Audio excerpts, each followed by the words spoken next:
चाहते हैं कि रेपो रेट क्या है, सीआरआर क्या है और इसका आप पर, मिडिल क्लास पर क्या असर पड़ने वाला है, इसको समझिए। रेपो रेट क्या होता है, पहले एक चीज समझिए कि तीन एंटिटी हैं। एक होता है RBI, reserve bank of India. एक होता है आपका बैंक जिसमें आपका अकाउंट खुला हुआ है, जिसमें आपका पैसा रहता है। और तीसरे हो गए आप, यानी स्लैश ग्राहक। ये तीन एंटिटी को समझिए। अब मैं आपको समझाता हूं रेपो रेट और सीआरआर क्या होता है। अब सीधा सा हिसाब यह है कि भाई बैंक आपको लोन देता है, लोन देता है ना आपको, आपके पास पैसा नहीं, आप बैंक वाले से बोलते हैं मेरे को पैसा दोगे दोस्त, बोलता है लाओ सैलरी स्लिप दिखाओ, अच्छा ठीक है तुम ले सकते हो ले लो, लेकिन फ्री में तो देगा नहीं, तो कैसे देता है? तो फिर आपको बैंक लोन देता है, आपसे इसके बदले में क्या लेता है? आपसे लेता है ब्याज, कि पैसा लाओ, तुमसे हम ब्याज पैसा नहीं कमाएंगे तो कैसे काम चलेगा, तो आपसे जो है वो ब्याज लेता है।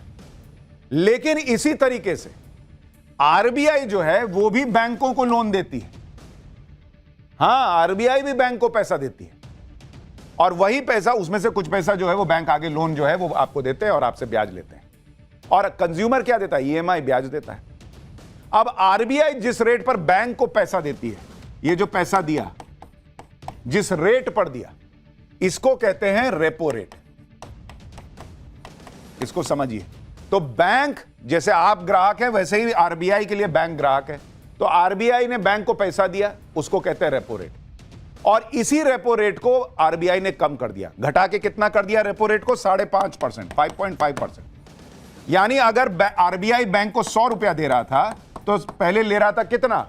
6 रुपया ले रहा था कि भाई 100 रुपया में 6 रुपया मुझे दो इंटरेस्ट के तौर पे। अब वो कह रहा है कि भाई 5.5 रुपया ही दो, 50 पैसा तुम्हारा छोड़ दिया हमने। अब बैंक का 50 पैसा बढ़ गया, उसके पास बच गया। अब उसके पास पैसा बचा तो इसका मतलब वो ज्यादा लोन बांट पाएगा क्योंकि उसके पास पैसा देने के लिए है। दूसरा, भाई उसका पैसा बच रहा है तो वो आपका होम लोन,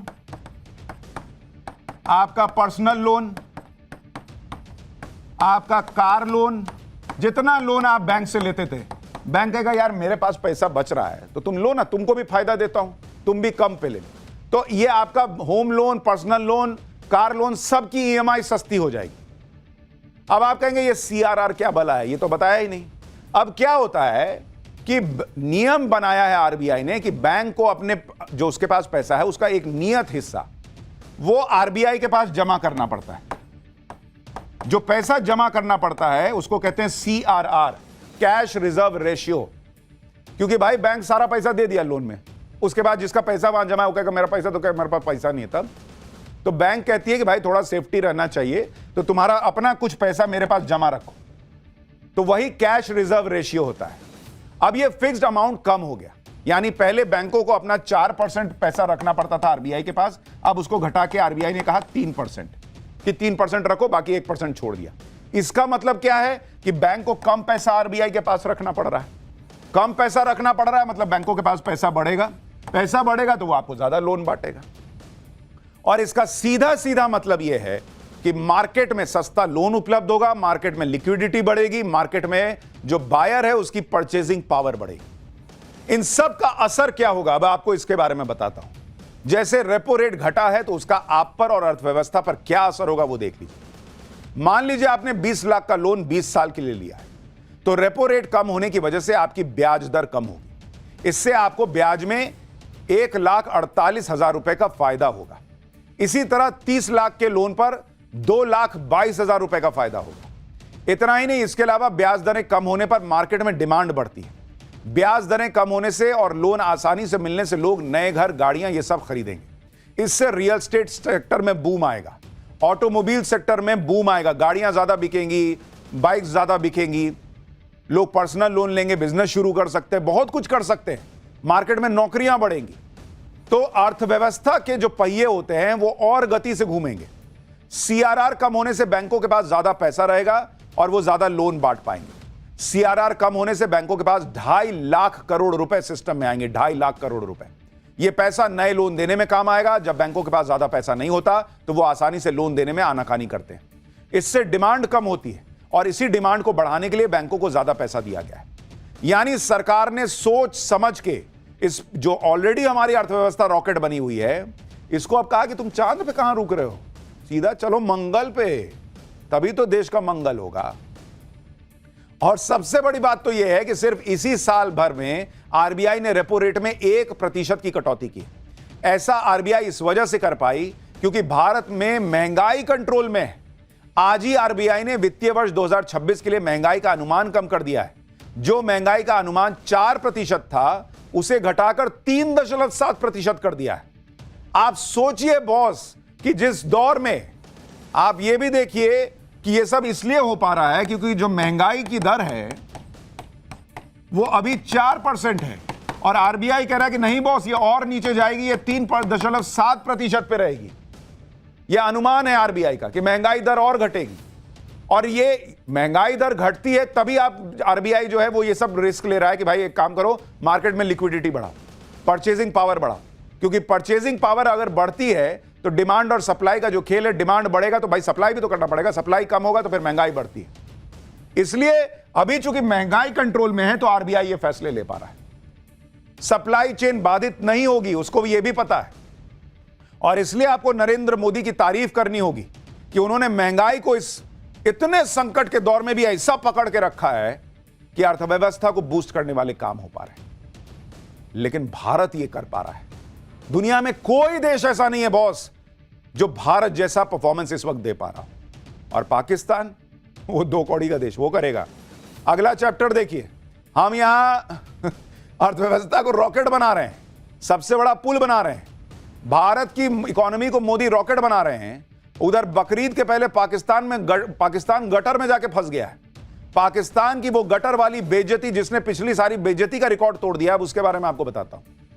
भाई एक तरफ नरेंद्र मोदी भारत की रफ्तार में गियर पे गियर लगा रहे हैं, ये अगला लगाओ, चापो, तेजी से चलेंगे। उधर पाकिस्तान का हाल यह है कि वो बैक गियर में जाते जाते गटर में गिर गया है। आप देखिए कि एक तरफ भारत ने दुनिया का सबसे ऊंचा पुल बना लिया, पाकिस्तान में गटर के मैनहोल के ढक्कन गायब हो रहे हैं। Bharat hyper supersonic BrahMos missile बना रहा है तो पाकिस्तान में बकरीद मनाने के लिए चोरी की जा रही है। एक तरफ जहां भारत ने अपनी तरक्की और सुरक्षा के लिए खजाना खोल दिया है, वहीं पाकिस्तान पैसे मांग मांग कर काम चला रहा है। पाकिस्तान तो पहले से भिखारी देश है, कंगाल था, लेकिन ऑपरेशन सिंदूर ने उसे कहीं का नहीं छोड़ा। पाकिस्तान की पब्लिक अब वसीम मुनीर और शहबाज शरीफ को गालियां दे रही है, कोस रही है, दोनों की क्लास लगा रही है, क्योंकि इन दोनों ने ही पाकिस्तान की पब्लिक की हालत और खराब कर दी। पाकिस्तानियों को सोते जागते अब ब्रह्मोस का डर सता रहा है। भारत में ब्रह्मोस, राफेल, चंद्रयान की बातें हो रही हैं, तो पाकिस्तान में क्या ही हो रहा है उसकी तस्वीर देखिए। भारत से मुकाबले का दम भरने वाले पाकिस्तान में गटर के ढक्कन तक सुरक्षित नहीं है। पाकिस्तानी आवाम के ऐसे दिन आ गए हैं कि गटर के ढक्कन चोरी करने पड़ रहे हैं। आप ये तस्वीरें देखिए, गटर के ढक्कन चोरी करने की ये तस्वीरें सिंध इलाके की हैं, जहां रात के अंधेरे में एक कार से 2 लोग आए और हाथों की सफाई दिखाई, और किसी घर में चोरी नहीं की बल्कि गटर के ढक्कन पर ही हाथ साफ कर दिया। ऐसा पहली बार नहीं हुआ है जब पाकिस्तान में गटर का ढक्कन चोरी हुआ।